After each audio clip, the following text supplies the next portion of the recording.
I never believed in superstitions. Luck, curses, charms, none of it had ever seemed real to me. But after what I saw, I don't think I'll ever look at the number 10 the same way again. It all started when I moved into a new apartment on the 10th floor. The rent was cheap and the view was decent, enough for me to overlook the worn carpets and peeling wallpaper. The building had an old, industrial feel to it and I liked that. The place had character. A neighbor told me it used to be a textile factory back in the 1920s, and later, a storage facility. It had been converted to apartments only recently. The building was quiet, only a handful of tenants living there, so it felt almost like my own space.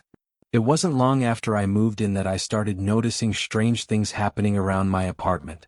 Small things at first, like lights flickering or an odd tapping noise that would come from somewhere deep in the walls. I thought it was just old building quirks until one night something happened that I couldn't explain. It was around midnight when I came home from a late shift. The hallway to my apartment was dark, the light bulb above me buzzing faintly as if struggling to stay on. As I passed apartment 10B, I heard a faint whisper, a hushed, soft voice murmuring something I couldn't understand. I stopped and looked at the door, half expecting someone to come out, but it remained shut, and the whispering stopped as quickly as it had started.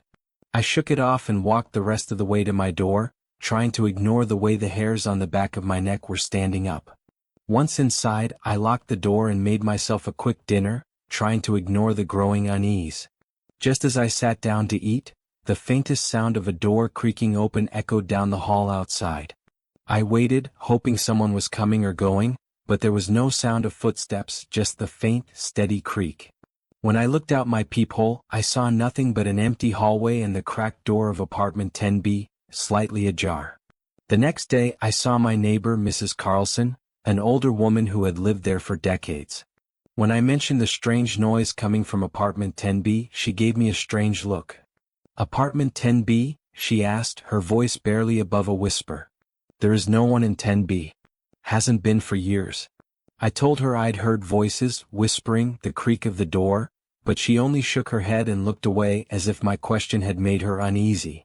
She told me that nobody had lived in apartment 10B since the last tenant had disappeared without a trace, leaving behind all their belongings, even their shoes, by the door. She wouldn't say more, just muttered that some things were better left alone and shuffled off down the hallway. That night, curiosity got the better of me. I waited until the hallway was quiet and crept over to apartment 10B. The door was still slightly open, as if inviting me in. Against my better judgment, I pushed it open further, stepping inside. The apartment looked as if someone had left in a hurry, with furniture covered in dust, a plate with dried food still on the kitchen counter. A single light flickered in the hallway, casting strange, moving shadows against the walls. The air was stale, almost suffocating, and the quiet was heavy, almost pressing down on me. As I turned to leave, something caught my eye in the corner of the living room. There, in the faint light, was a shadow, my shadow, but something was wrong. I counted 9 shadows around the room, all flickering slightly as though cast by some unseen source. But when I looked down, I realized with a chill that there should have been one more. I was casting only one shadow. The 10th shadow wasn't mine. I backed out of the apartment, feeling my skin prickle, and shut the door behind me, breathing heavily. I told myself it was just an optical illusion, a trick of the light, but deep down, I knew something was wrong. That night, as I lay in bed, I kept hearing strange noises, the faint, rhythmic tapping again, a whisper that was almost inaudible, like someone speaking just outside my window. Every now and then, I'd feel a slight chill, as if a draft was sweeping through the room, even though all my windows were closed. A few days passed and I tried to push the experience out of my mind. But every night as I drifted off to sleep, I felt as though something was watching me. The tapping grew louder each night, and the whispers became clearer, as though moving closer. One night as I lay there, I counted in my head, counted the taps, counted the shadows I saw on my walls. And I started noticing a pattern. The noises always came in groups of 10 taps, 10 whispers, 10 times I'd feel that strange chill. Every night, I'd reach that number and the noises would stop, like something was counting down to some invisible end. On the 10th night, I woke up to find my room ice cold. I looked around, feeling my pulse quicken as I scanned the dark corners of my bedroom. In the faint glow from the streetlights outside, I saw them, the shadows. 9 of them lingering in the corners, their shapes flickering and stretching along the walls. Then, slowly, a 10th shadow appeared on the ceiling, darker and more solid than the others. I stared, my breath catching in my throat as it began to move toward me, stretching along the wall, slipping down onto the floor, inching closer with every second. I tried to move to get out of bed, but I was paralyzed as if something was holding me down.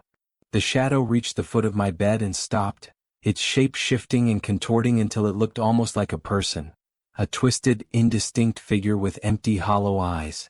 It leaned over me, its face mere inches from mine, and I felt a wave of cold wash over me as it whispered, "You're the 10th?"